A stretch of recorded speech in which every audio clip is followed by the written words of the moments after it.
I am deeply, deeply appreciative that you all came back. That was an experiment. Alrighty, in my lecture yesterday on binaries, there was a very good question at the end about metallicity dependence. And I'm certainly not going to say that I did an intensive review of the literature yesterday after dinner, but I did know of one paper that I went directly to that several colleagues of mine was working on, Bruce Carney and Dave Latham. They did an extensive study of the spectroscopic binaries, and I emphasize again, these are close, and thus doesn't say anything about wide binaries. But they looked at local halo stars, and their essential result is in red here to answer the question. We find no obvious difference between the binary characteristics in the halo and the disk populations. The observed frequency is the same, and the period distributions are consistent with the hypothesis that the two sets of binaries were drawn from the same parent population. This suggests that metallicity in general, and I mentioned yesterday radiative opacities in particular, have little influence over the fragmentation process that leads to short period binaries. So an answer to the question, at least. Okay, so the next two lectures that Kathy and I are going to give, let's see here, are intended to be largely tutorial. In my case, to stellar dynamics without gas. And I will not keep saying what Kathy's going to do, but she is at least going to add gas to the problem. So let me just start with this image. Of course, this is a gorgeous image of a globular cluster. I will be honest, this is a lecture that in different ways I give often to actually all levels, from public to graduate students. And one uniform concept that I give throughout is just, this movie is very important, not because of the physics per se, but simply so that everyone recognizes, and I think it's an important introduction to where we're about to go, that when you see a gorgeous picture like this, or any of the pictures that we're about to show over the course of the next few days, it's not a static situation, all right? This is not where this star was not so long ago, and it's not where it's going to be not so long from now. If you're going to succeed with the dynamics of star-forming regions, you have got to look at the world as a dynamic, changing place, not only secularly or globally or systemically, but at the individual level.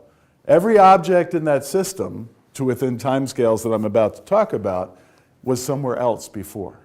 And that was the point Neil was making with respect to the neighborhood, our neighborhood in the galaxy. And except for the very, very youngest system, it's going to be true in everything that we talk about.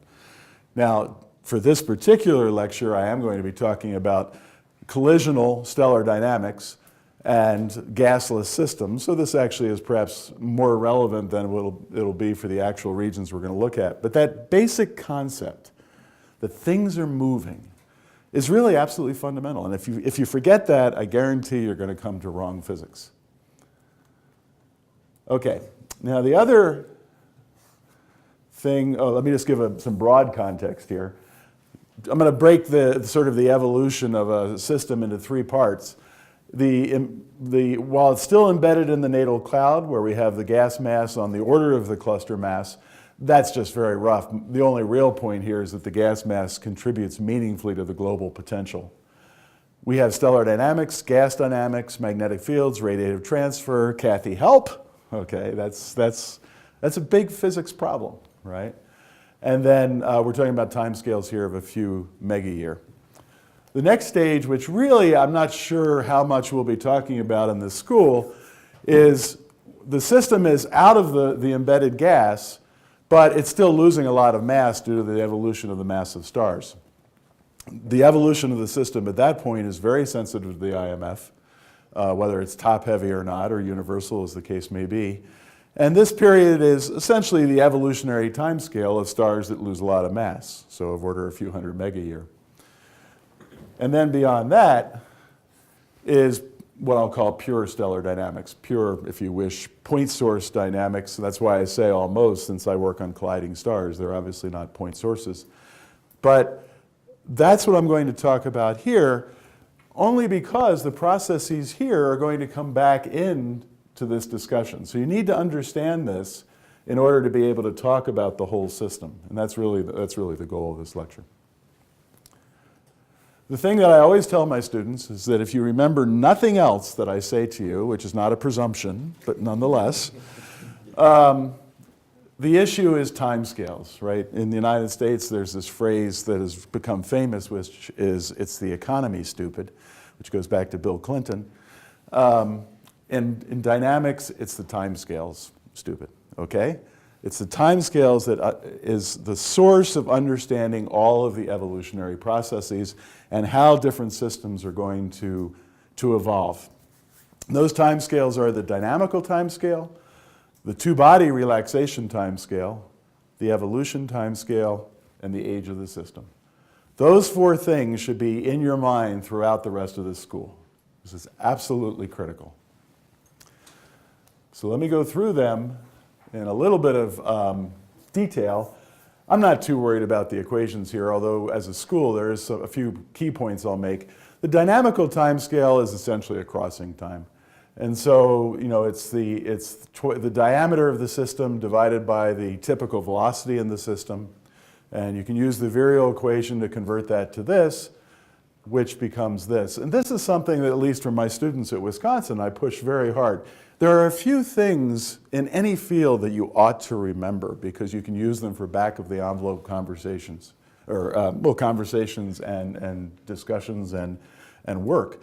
This is one of them. The dynamical timescale is 1 over the square root of g rho.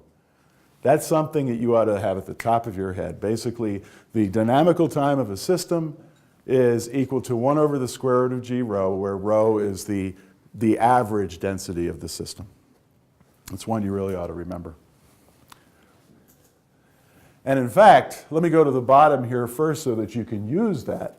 This is an extremely useful thing to remember. The magic number is 1 over 233. I'm going to ask you that each day. G is 1 over 233. You say, that's not what is in my physics textbook, but who cares what's in your physics textbook? In astronomy, if you use units of 1 solar mass, 1 parsec, and 1,000,000 years, G is 1 over 233. And that is really worth remembering. It lets you do back-of-the-envelope analyses. And for those of you, especially who are observers, this is also well worth remembering, that a kilometer per second, roughly speaking, is a parsec per 1,000,000 years. These things will serve you well in life, okay? So if you don't remember anything else I say, remember that, okay? So what's G? Okay, good. All right, now getting back to the physics here. As I say, the dynamical crossing time it's an orbital time in a two-body system. It's the orbital time in a cluster. Roughly, it's the time to respond to the global gravitational potential. It's also a mixing time, sometimes called a phase mixing time, the time for a system to lose its structure, essentially. And if a system is not bound, it's a dissolution time. And that's going to be extremely important in this school. I mean, roughly speaking, this is the time scale on which a system that is no longer bound is going to dissolve, to expand, to disappear. So this is really a very, very important time for us to use.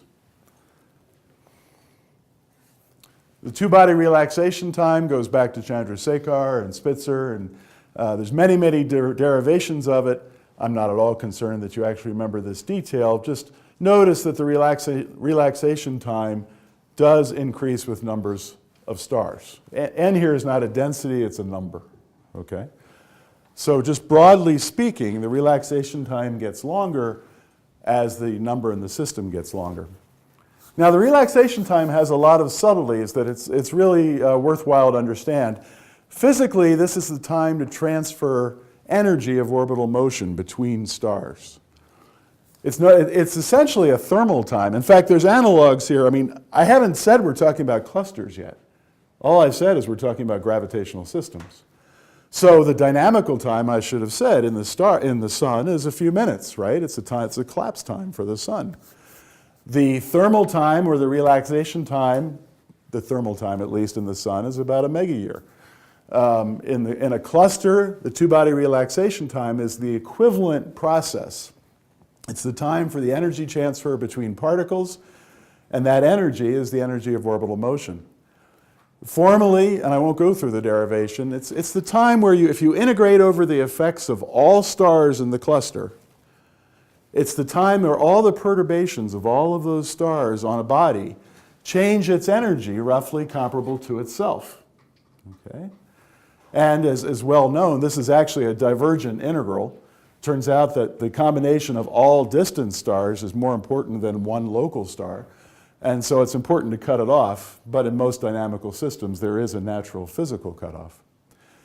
It establishes a Maxwellian velocity distribution, and I emphasize that word. This is not Gaussian, it's Maxwellian. So it's mass dependent, okay? It's an energy equipartition. It's not, these aren't Gaussian distributions.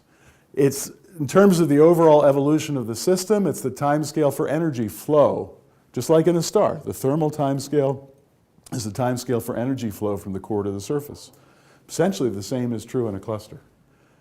And it increases or decreases with increasing numbers of stars. Okay? Okay. The evolution time is of order 100 relaxation times. I'll come back to that in some detail, but basically what's going on here is that physically this is the time for a secular flow, a global change in the energy structure of a cluster. And I'll show shortly that that means that stars have to escape, cores have to collapse, and roughly speaking, that factor of 100 is an evaporation time for the cluster. Stars are escaping over roughly a factor of 100. That's a very abstract number. I'll show you just a wee bit more detail. But roughly speaking, the cluster loses about 1% of its stars every relaxation time. And so in 100 relaxation times, it disappears, okay, except for the remaining binary at the center. And then finally, there's the age of the system, which is not a dynamical thing, but it's absolutely critical in this. Okay?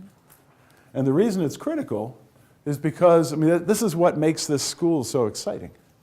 This is what makes our subject so exciting, which is not to say that old clusters aren't exciting also. But this school is about systems where the dynamical time, the crossing time, and the age are comparable. We're talking about a few mega years here for both.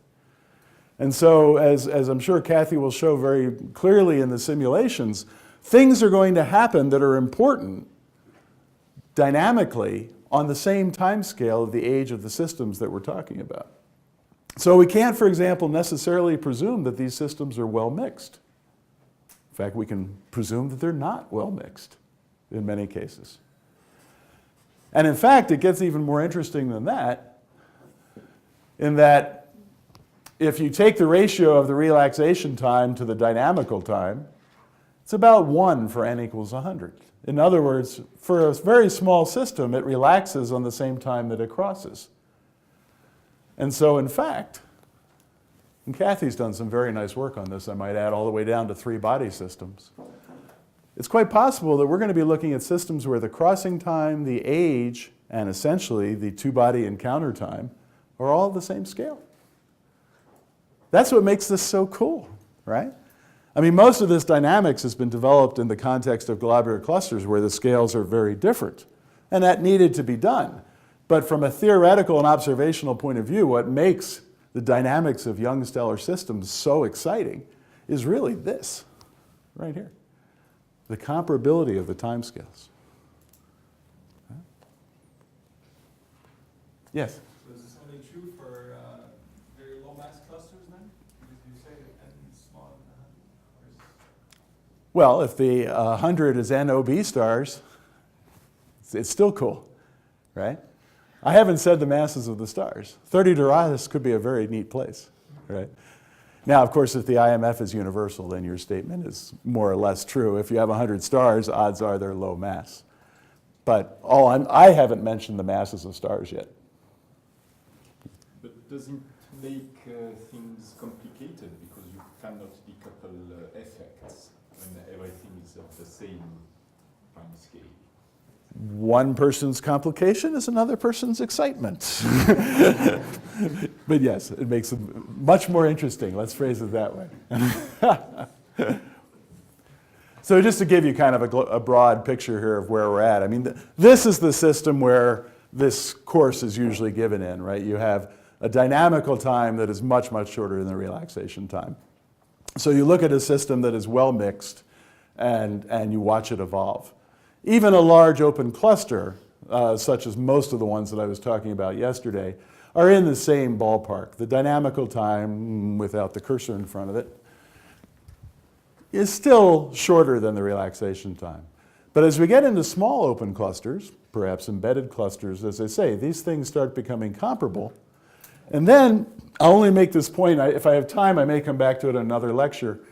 Normally, a multiple system, if it's hierarchical, has a relaxation time that is effectively infinity, right? I mean, that's an exaggeration. Even the solar system isn't stable for an infinitely long time. But if it's hierarchical, the system will last a long time. But if it's not hierarchical, for example, if things form in trapezium-like structures, then in fact, the relaxation time for the system is very short. It can be comparable to a dynamical time, which can be of order 10 to 100 to 1,000 years. So for multiple systems, if you think of them as systems, the relaxation time can be very short if they're not in a stable hierarchy. Okay. Now, one of the things that challenged early stellar dynamics was that the two-body relaxation time, especially for galaxies, was very, very long. And yet, every indication was that these very large systems with very long relaxation times, longer than the universe, the age of the universe, still looked like they had Gaussian distributions at least. And so Donald Lindell and several of his colleagues in the early 60s came up with this concept of violent relaxation, which is going to be very important to our work here. I'm not sure, I'll go through this briefly, but it's not so critical. The essential idea of violent relaxation is that the energy of a particle as it orbits a cluster is only conserved if the global potential is fixed. In other words, Kepler only works in a fixed potential. If the potential is varying, then the energy of the particle will vary, quite independent of any two-body encounters. And so essentially, the idea of violent relaxation is that dE dt over an orbit is not equal to zero because the potential in which you're orbiting is not fixed in time, because the system is going through large macroscopic changes in shape. Very, very roughly. So if you want to look at the energy change of a star, in that situation, then the specific energy change, in other words, per mass, is equivalent to the potential change. So as the potential changes, the energy of each star in its orbit changes. And so the violent relaxation time is defined as the time where the specific energy of the star divided by the change in energy is 1. That's our typical relaxation definition. The energy change, in a sense, each star loses its memory of its previous state. But the specific energy of a star is just roughly half the potential. And so the violent relaxation time is on the order of the time scale of the change of the potential, phi over d phi dt. But the change in the potential is really the same as the change in the mass distribution, roughly speaking. And the change in mass distribution happens on dynamical timescales, mixing times, crossing times. And so roughly speaking, we can expect the violent relaxation time, the violent relaxation process, to occur on a dynamical timescale. It happens very fast, much faster than a two-body relaxation time. So again, the essential issue here is that the potential of the system is changing with the mass changes in the system, the mass distribution changes. That's happening on a dynamical time. The orbit are moving through a varying potential, so the stars themselves also have an energy change on the same time scale. Okay. Yes? So if the potential was changing due to something like gas removal or something, then this would not be the dynamical time, but the gas would move all the time? It's a good point. If you have an external force driving the time scale, like a supernova, for example, then the answer to that is yes. I mean, right now we're presuming that everything is an internally linked system. But that's right. If you have an external system that is changing the potential, the impact on the star is still on a crossing time. Right, I mean, the star has to move in the potential in order to actually see the acceleration that it's seeing. But what might be driving that change in the potential could have a different time scale than 1 over rho d rho. Yeah. If you look at the theory of tidal shocks, basically this the energy induction time scale also sets this second order relaxation time scale in the same process, and I think it's completely analogous mathematically. And that's indeed then the time scale of the encounter with an external object that sets this time scale.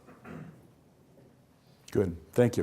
Well, it might just be worth mentioning you only get violent relaxation if you're way out of equilibrium, such as if you start cold. I mean, maybe go on to say this, or if No, you go ahead. remove the gas. But if you remove the gas really, really slowly, then you don't get out of dynamical equilibrium. So it's not really a violent relaxation process.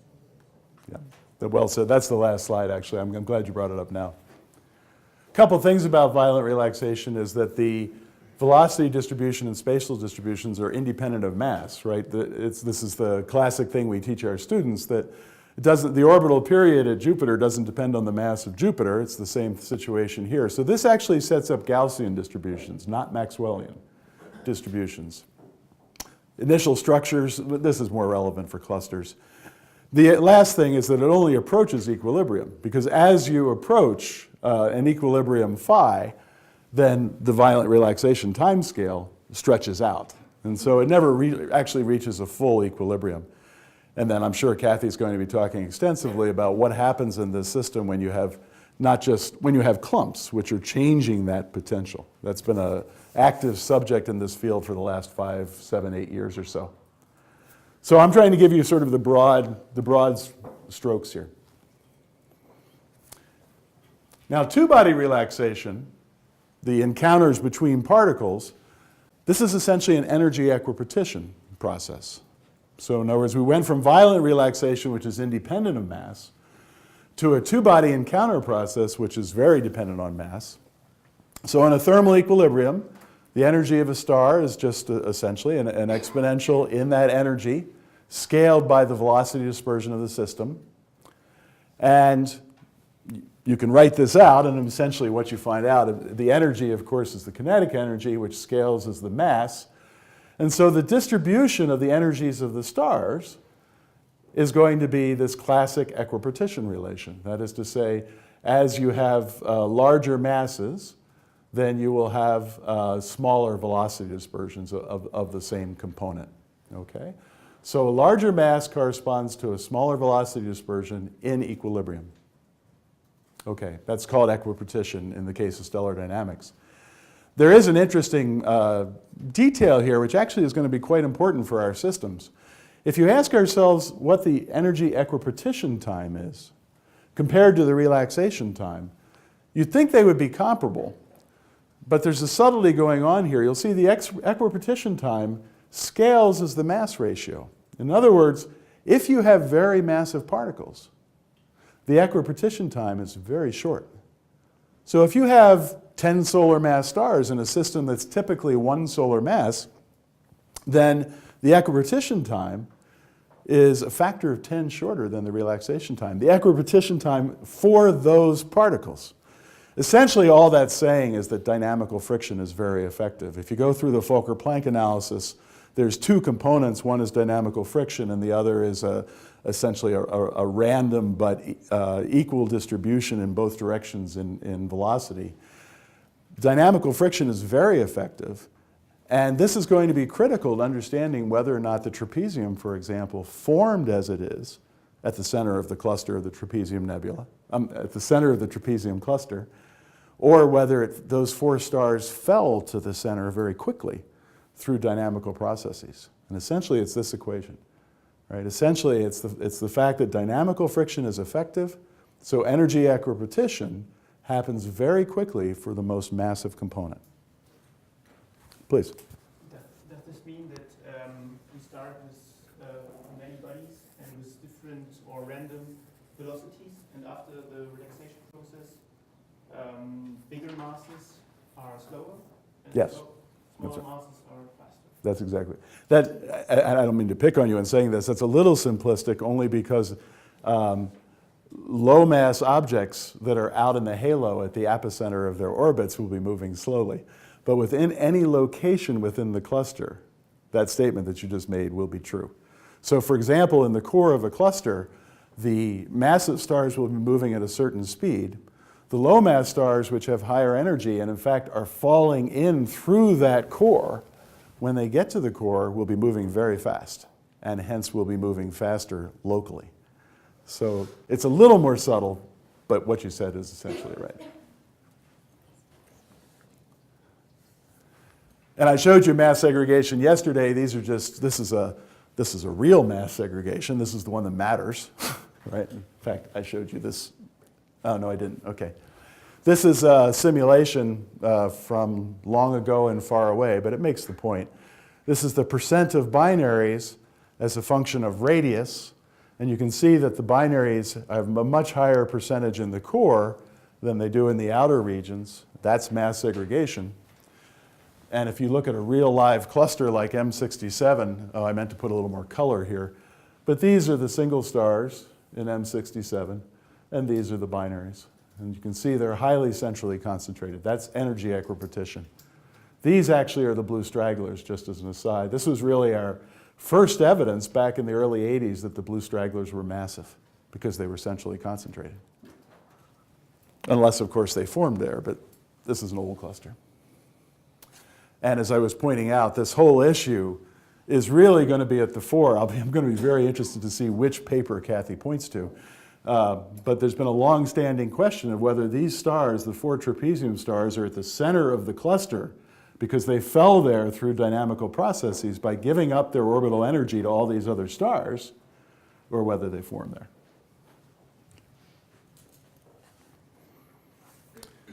Now, evolution processes. This comes, I'm going to be honest with you, straight out of the notes when Lyman Spitzer taught me 25 years ago, and it was just an absolutely beautiful a demonstration of the big picture.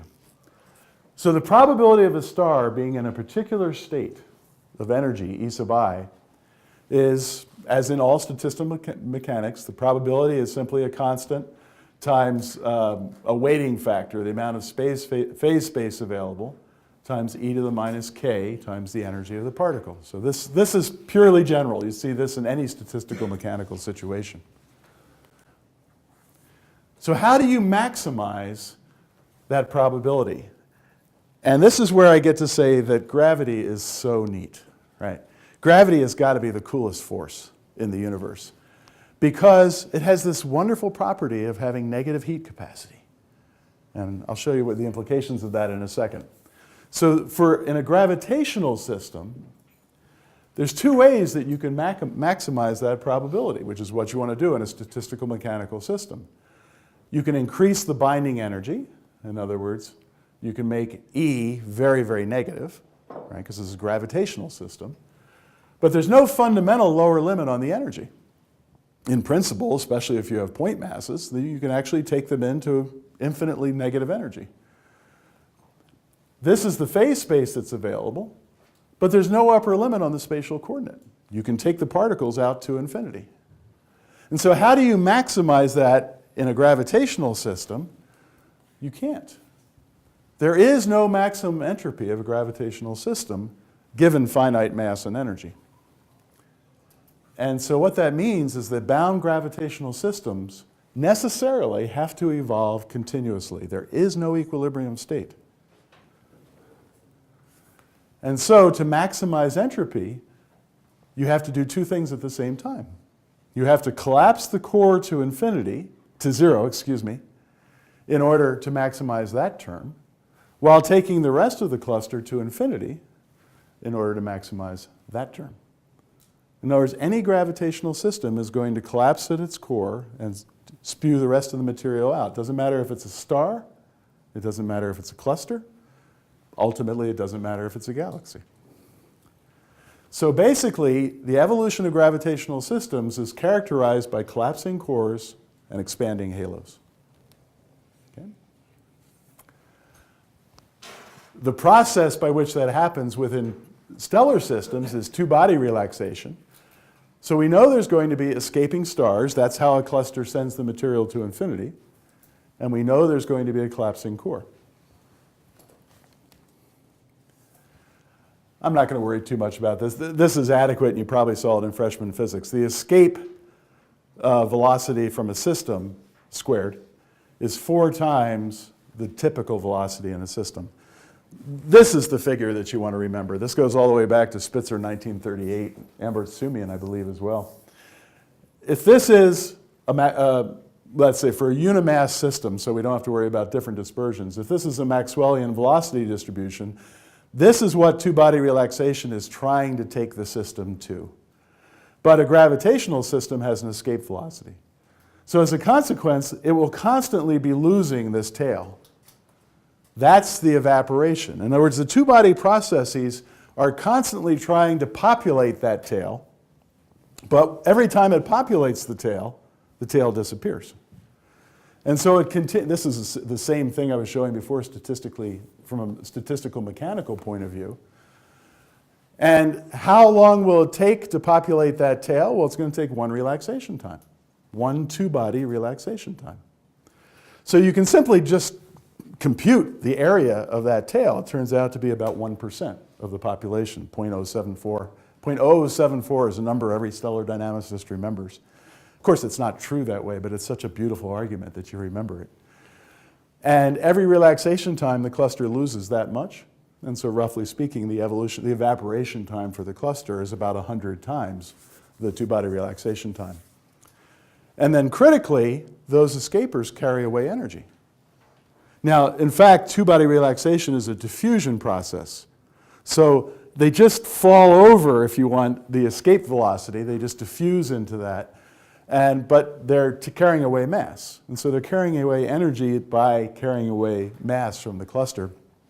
If you have discrete energy jumps, like through binary encounters or through other processes that I won't get into, stochastic processes having to do with small n, you can actually place stars directly out here.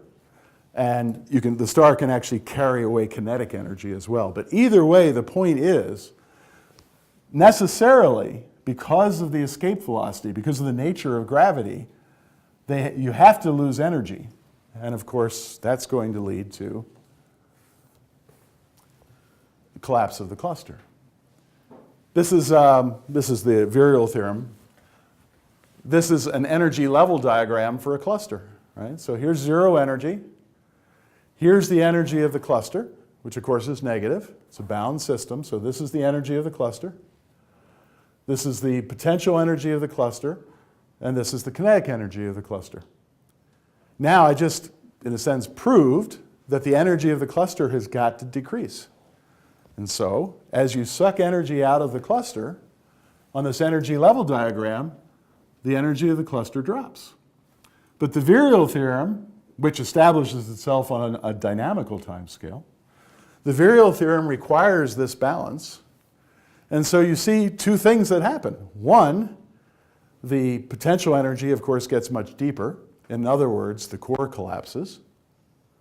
And interestingly, of course, in that balance, the kinetic energy has actually increased. In other words, as you remove energy from the core, from the gravitational system, it heats up. And that, of course, is negative heat capacity. So as you remove energy from that system, the system continues to heat up, which leads to more energy flow. That's the runaway that I was talking about in terms of the cluster having to go down to essentially zero size in its core. So the point here is that the escaping stars necessarily cause the core to collapse.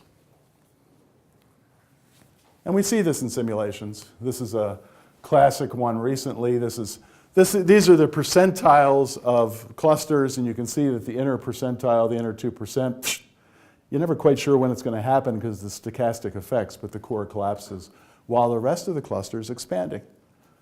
That's the statistical mechanical argument that we knew had to happen.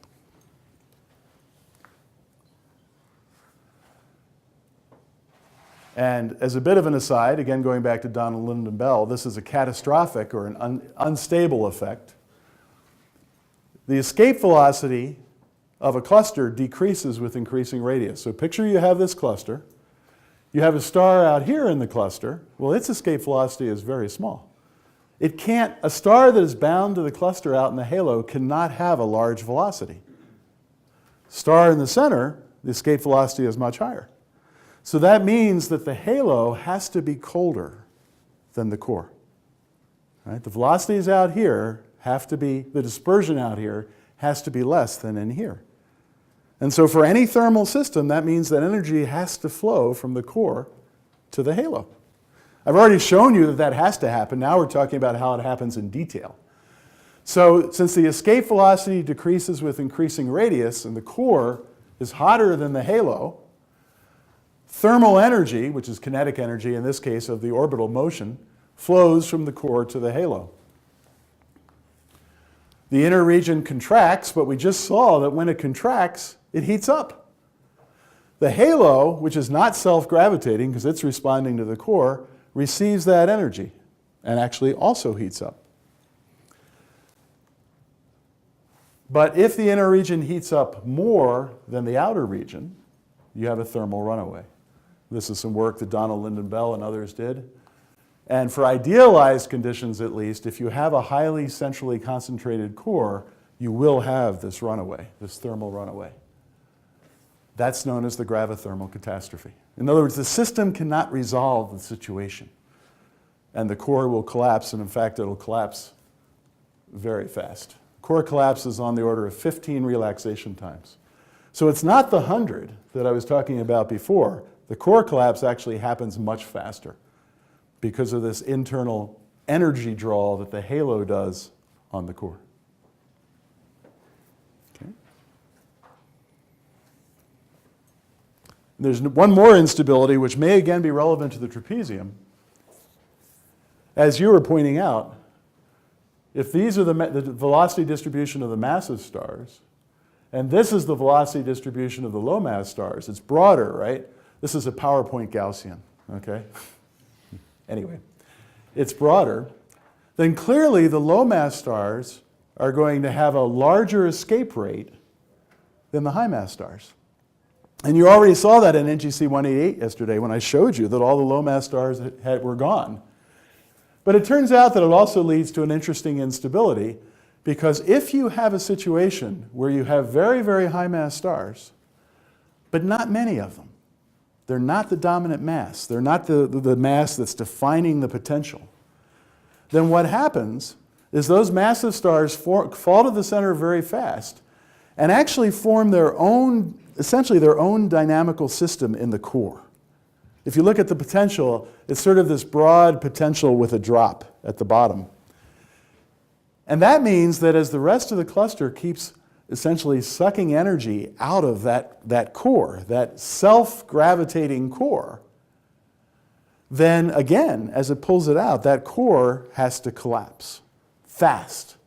And so mass segregation can actually accelerate the gravithermal catastrophe, because those massive stars are sitting in there and all of the energy that the halo is demanding from that core in order to be able to send out, to maximize entropy, is being drawn from just a few stars that are sitting right at the center.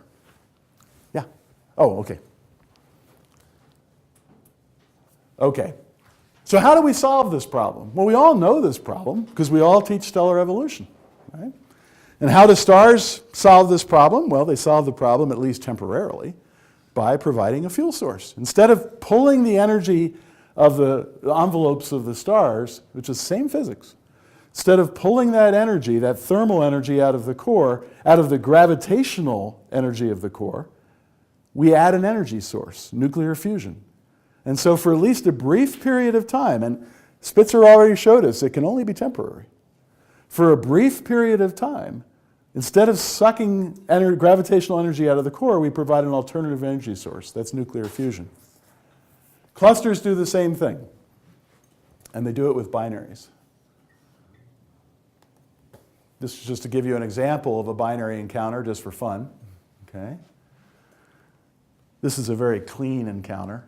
You notice that an exchange happens here, which we may care about later on, because this can happen even within the trapezium right now. And so, you know, most of the trapezium stars are binaries. They may already have gone through exchanges like this in their early lifetime. You can't be sure that the current companion is the companion that it formed with.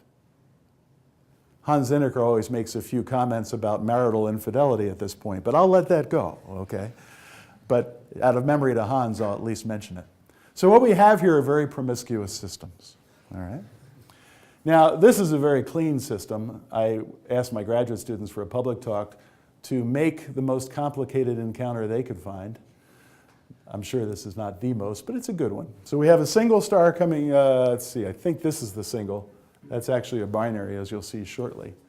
Watch what goes on. It's the first encounter, but you notice it was bound in that encounter. It goes through a chaotic interaction right there. Hasn't done an exchange yet. Everybody's still more or less happy, but their energies have changed. And they come back together again, another chaotic encounter. Now they've exchanged. Come back again for another chaotic encounter. And again. You can see where Hans is coming from. And then out it goes, okay? I usually show this because it's in these encounters that stellar collisions happen. This is where some of the blue stragglers likely come from. But my purpose here is simply to demonstrate that this is actually the energy source for the clusters. And this gets back to the question you asked yesterday. The role of binaries as energy source, this was really cleanly established by Douglas Heggie in the 70s. There's a fundamental concept here which is very important. You have a cluster, it has a velocity dispersion. So there's a typical velocity of the stars in the cluster. Every binary, of course, has its internal velocity. The close ones have a very fast velocity, the wide ones move very slowly.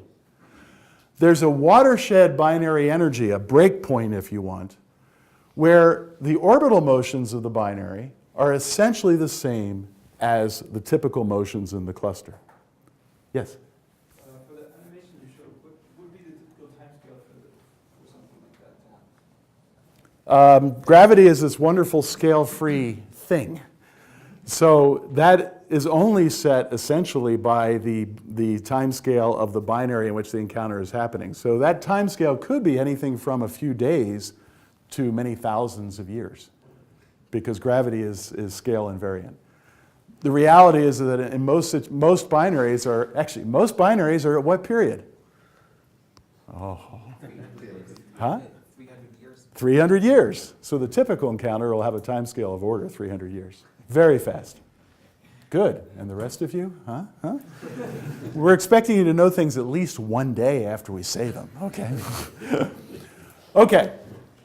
So there's this watershed binary, and as I'll show shortly, binaries that have, I'll phrase it this way, binaries that have internal velocities that are faster than the typical velocity in the cluster, which means they have short periods, are known as hard binaries. You've heard that expression yesterday several times. Binaries that are very wide and have slow velocities compared to the internal motions of the cluster are known as soft binaries. So hard and soft binaries are by definition relative to the system that they're in. Okay? And so, as I say, a hard binary has an energy less than the water, in other words, it's closer, has an energy less than the watershed velocity. Soft binary is wider. And then here's the key. This is the power. Equipartition arguments argue necessarily that the hard binaries get harder and the soft binaries get softer. Here's an example just to sort of make the point. Here's a binary, circular orbit. Here's the velocities. Here's an income. Oh, this is supposed to be an orange star. So imagine it's the same mass for the moment. Here's an incoming star, but it has a lower velocity, lower energy. When it goes through that dance that you were just looking at, it's going to equipartate. equipartate, whatever that might be. It's going to go to equipartition, okay? And that means that when it goes to equipartition, these stars have to give up energy. The beauty of gravity again. When these stars give up energy, remember you have a negative heat capacity. They actually fall together and speed up, okay? In other words, they become harder. Where does that energy go? There's only one place it can go, into the third star. And so after the encounter, you end up with a tighter binary, and the third star comes out with more energy. Now, as you saw, this may not actually be that star. It may be one of those two, but that's neither here nor there. You've produced energy in the encounter, and you've taken it out of the binary. Okay? It's a heat source. That's an energy source. That's nuclear fusion for the cluster. I also note that the typical outcome of such an effect is a more eccentric binary. Remember, yesterday several times I was sort of trying to intrigue you by the presence of high eccentricity, an excess of high eccentricity binaries in the clusters. It's because when these encounters occur, which so far have only been seen to occur in theory, one of the tracers of it is high eccentricity in the product. Okay. Yes? Question. That single star coming to the double stars can be a star from the field if you consider an open cluster embedded within a field, right? It's possible, but people have computed the probabilities. Low. It's very low. Because then I would wonder the hypothesis we have for binary stars to have the same metallicity at the origin. That's a good. Now, actually, I'll push you a little bit on this. What's the velocity dispersion in the field, roughly? Just roughly. Anybody know? Just roughly. 10, 20 kilometers per second. What's the velocity dispersion in an open cluster? It's about 1. So a field star coming in would have more energy than the binary, and actually, if it were to go through this encounter, would break the binary apart. In other words, the hard binary in the cluster would be a soft binary in the field. But I digress. The other important thing here is that, and this was the other example I just wanted to show, typically, as you saw, the exchanges go on. Typically, the two most massive stars are the ones that end up in the binary. So if you have a massive star coming in, you still produce energy, but usually you'll exchange that massive star into the binary. Okay. All right. So, well, the point here, this is really the point I want to get at, is that these hard binaries produce energy, and that energy goes into the energy of the cluster. It's that energy flow. It's that demand for pulling energy out of the core. Initially, that energy comes out through the high velocities of the literal star itself in the encounter. And of course, there's a recoil. You have to conserve momentum. So the binary is moving faster too. But ultimately, two-body processes will distribute that energy throughout the cluster. Or if it's a particularly hard encounter, you'll actually kick the binary and the star out of the cluster, pulling mass out of the core, and again, slowing down the collapse. So it's an energy source for the cluster, is the point. And we see that happen. Remember, you saw this drop here in this particular model. When you run systems with binaries, and obviously I chose the best case, it's more stochastic than this, you can see the core collapse happening, and then the binaries start to power in. As the core gets denser, the encounters happen more frequently, and you see the core collapse doesn't happen. But eventually, statistical mechanics wins. Eventually, that core's got to collapse. And I suspect you understand that the ultimate result of all of this is an infinitely tight binary and all other stars in the cluster at infinity. Right? Now, we're talking about real stars here, so that might not happen. Let me skip this for the moment, given time. It's not that. Oh, no. So the last thing I want to talk about briefly, but it's very important, is cluster dissolution. One way a cluster can dissolve, and you saw that in my age diagrams for clusters. Remember, clusters didn't have ages out to the age of the disk. The ages dropped off at around, roughly 800 megayear or so. We think that's the result of these processes. As the cluster slowly evaporates, if you put it in a tidal field, it evaporates even faster. Roughly speaking, the dissolution time goes as it increases with the number of stars, and globular clusters still survive. But for our purposes, I have just 2 more slides here. For our purposes, we're at least as concerned not about the evaporation of the clusters, but of the loss of binding energy of the gas in which the clusters form. Remember, that's going to happen, and the response will be on a dynamical timescale. This is what Kathy was getting at. If you consider a simple virialized system, and you remove a fraction epsilon of the mass rapidly, compared to the dynamical time, in other words, it's gone, then it's very easy to look at the final radius of the cluster compared to the initial radius of the cluster. In other words, the response of the cluster will be to expand. And if you rewrite epsilon in terms of what we call the star formation efficiency, the fraction of gas that gets converted into stars, eta, then you see that if the amount of mass that you lose is greater than a half, the system is unbound. There's no solution, right? This goes to infinity. You all knew that from freshman physics. You remove half the mass, the system unbinds. But that's only true if it happens rapidly. If it happens slowly, with respect to the dynamical timescale, this slow loss of mass compared to the crossing time, then the system will adiabatically expand. And that, in fact, in principle, you can lose all of the mass and expand, if you wish, to infinity, but not actually unbind. And so if you actually remove the mass slowly compared to a dynamical time, then the ratio of the final mass to the initial mass is 1 over the star formation efficiency. And so in fact, unless your star formation efficiency is 0, in other words, you make no stars, which is not a terribly interesting scenario, the system remains bound, but it does expand and it gets very large. Now, of course, in reality, as that were to happen, you'd start to run into physical issues with the rest of the molecular cloud. But all I'm really trying to stress here is that as you lose mass, if you lose the mass slowly compared to a dynamical time, the system does not have to fly apart. It only has to expand.